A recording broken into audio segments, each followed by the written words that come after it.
Macron, démission. On veut pas du grand débat, on veut ton grand départ. Tous ensemble, ouais.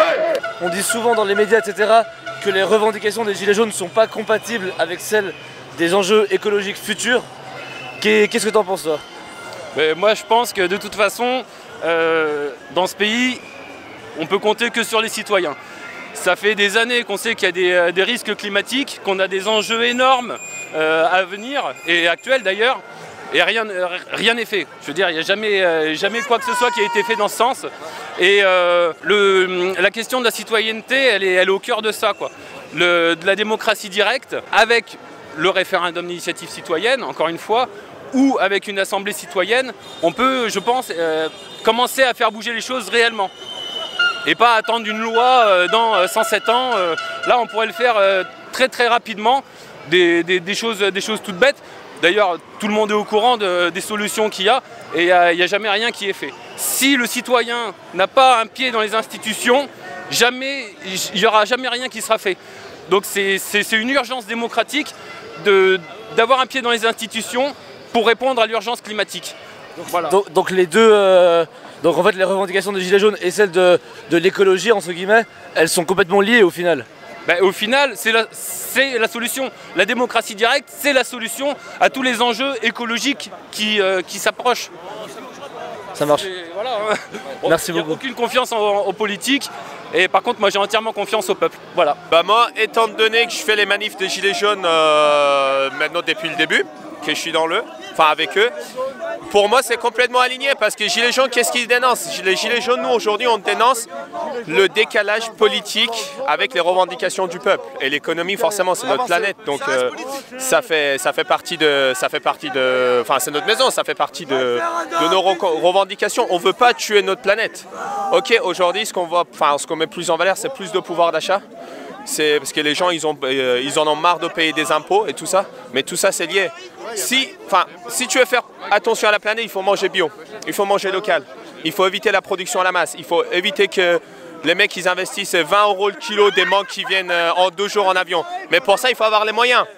Si tu n'as pas les moyens, tu ne vas pas forcément investir là-dedans, tu penses d'abord à nourrir tes enfants avant ta planète, ce qui est normal. Pour moi, tout ça, c'est lié. Mais de loin, soit directement, soit indirectement. Parmi nous, il y a ceux qui pensent qui pensent forcément écologie, qui sont là justement pour mettre ça en avant. Et on travaille en collaboration avec, on travaille avec eux. Tu as ceux qui travaillent sur d'autres sujets. Parce que Gilets jaunes, aujourd'hui, c'est le peuple. C'est différentes opinions, donc écologiques, politiques, sociales. Et tout ça, c'est lié ensemble et on avance ensemble pour arriver à notre objectif, un bien commun qui est un meilleur futur pour les nouvelles générations. Je pense que la première des revendications des Gilets jaunes, alors bien sûr ça a commencé sur des histoires de taxes du carburant, etc. Et je pense que c'est ça qui te fait dire ça. Ouais. Mais je pense que la première des revendications des mouvements des Gilets jaunes, c'est de récupérer la souveraineté. Ouais. Parce que je pense que tout le monde est attaché à son environnement, à la qualité de l'environnement, etc. Ouais. Mais les décisions qui concernent l'environnement, on ne pourra les prendre que si on récupère notre souveraineté. Si on est toujours la proie des lobbies et des puissances étrangères, on ne pourra jamais le faire. On ne pourra jamais avoir une vraie politique écologique, je pense. Merci beaucoup. Oui, parce qu'aujourd'hui, il y avait la marche sur l'écologie, tu n'as pas été? Tu n'as pas fait la marche? En Suisse, ouais, pas à Paris. Ok, du coup, dans les médias traditionnels, on dit souvent que les revendications des Gilets jaunes sont pas compatibles avec les enjeux écologiques futurs. Qu'est-ce que tu en penses? Si, j'en pense que écologiquement, bien sûr, qu'on est pour l'écologie. Mais bien sûr, de toute façon, on est trop d'humains sur cette terre. On va la tuer, la terre. De toute façon, les ressources, elles sont épuisées, c'est prouvé scientifiquement. C'est faux, on peut très bien être gilet jaune et avoir un esprit écolo. On pourrait tout simplement taxer le kérosène des avions plutôt que de taxer le carburant de l'automobiliste. Il y a un slogan qui est très beau que j'avais vu sur une pancarte, c'était « Moins de banques, plus de banquise ». Et je l'ai repris sur les réseaux sociaux et je trouve que c'est un très beau slogan.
d'aller là-dedans.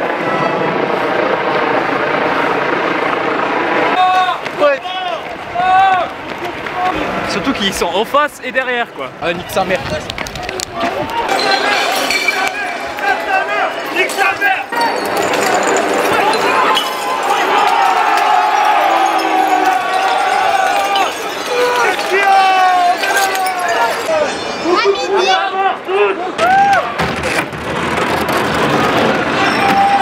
Franchement, par contre, on va pas arrêter l'armée là. On est les gars.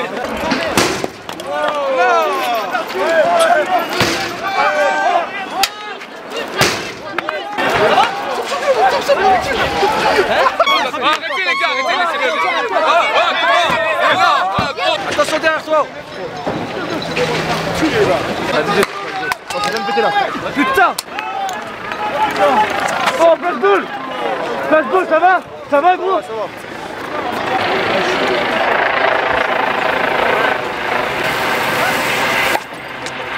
Fils de pute! Niquez vos mères, on va reculer! Allez, flashball. Voilà. On n'est pas essoufflé! Non!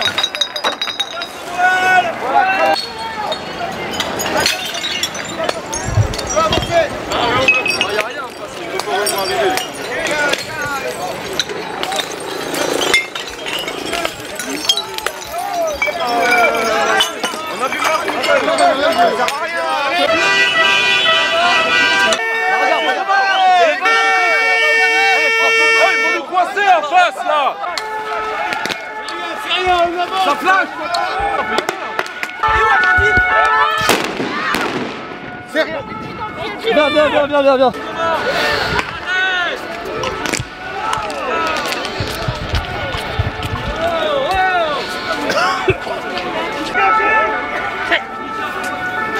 Viens là, Evelyne. Ça va, Diego? Ça va? On n'en peut plus là, c'est bon. Allez, on passe, laissez-le passer, lui. Il est vieux, il est fébrile, On a fait le tour, ils ont dit non. Ça va, Diego? Aidez-le, s'il vous plaît, putain. C'est mon pote. Merci. C'est bloqué là! Hey, c'est bloqué là! Tiens, prends le masque. Diego. Prends ça, il respire dedans. Respire par le trou. Et non, mais là, c'est plus vivable.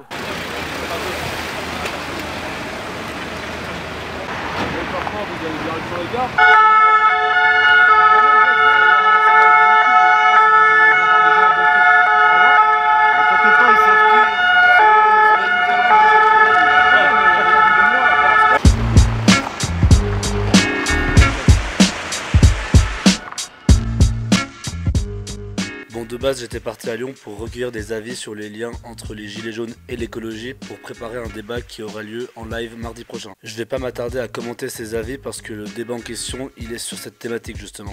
Pour mieux comprendre, rendez-vous mardi soir, je laisserai le lien du live sur ma page Facebook. Du coup, j'ai quand même pu choper quelques avis, mais comme vous avez pu le voir, la tension est vite montée. Entre les manifestants, les gendarmes, les casseurs, les fachos, les antifachos, les automobilistes, etc. Donc j'ai pas pu avoir autant d'avis que ce que j'aurais voulu. La plus grosse partie de la journée, donc de 13h à 16-17h environ, la manifestation était plutôt pacifiste. Avec bien sûr toujours des tensions entre manifestants en colère à bout des gaz et des flashballs, et entre les forces de l'ordre en général. Au début, on voit des coups partir entre des casseurs et des gilets jaunes qui prônent la non-violence. Je saurais pas vous dire qui c'est qui tapait sur qui, mais je peux vous dire qu'il y avait vraiment, comme d'habitude, une réelle volonté de la part des gilets jaunes de ne surtout rien casser. Donc dès qu'un mec cassait des trucs, il se faisait reprendre par la masse de gilets jaunes. Il y a un espèce de code éthique comme ça qui s'est formé au fur et à mesure des manifestations, et je pense que c'est vraiment important parce que ça permet d'établir une certaine structure au mouvement qui est déjà très désorganisé. Donc la violence a beaucoup été mise en avant dans cette vidéo, mais je la cautionne évidemment pas. Je suis persuadé qu'avec des modes d'action pacifiques, on pourrait aller beaucoup plus loin qu'avec des modes d'action violents, un peu comme dans la vie au final.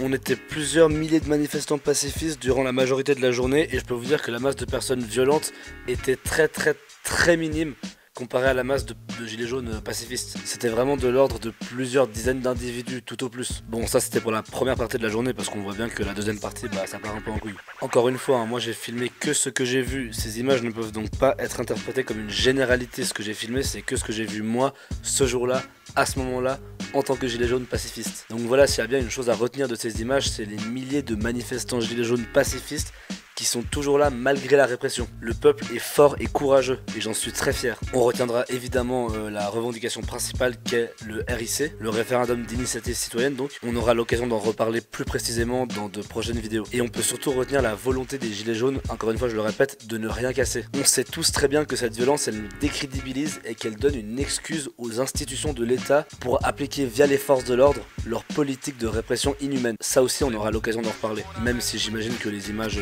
parlent encore une fois d'elle-même. Maintenant que j'ai réalisé mon 7e reportage sur les manifestations des gilets jaunes, je vais commencer à écrire un bilan de ces 2 premiers mois de fou, histoire de remettre un peu les choses à leur place et de compléter l'analyse que j'avais fait lors de mon premier reportage, celui de l'acte 3. Enfin bref, je crois avoir tout dit. Allez, chaque week-end en France pour couvrir ces manifestations, ça coûte cher, surtout depuis là où j'habite, à Lausanne, en Suisse. Du coup j'ai créé une page Tipeee, donc si vous voulez m'aider financièrement, même de manière très modeste, n'hésitez surtout pas. En parallèle, le meilleur des soutiens, ça reste encore de s'abonner et de partager le contenu. Sinon moi je vous laisse et je vous dis à la semaine prochaine pour ce débat qui risque d'être super intéressant.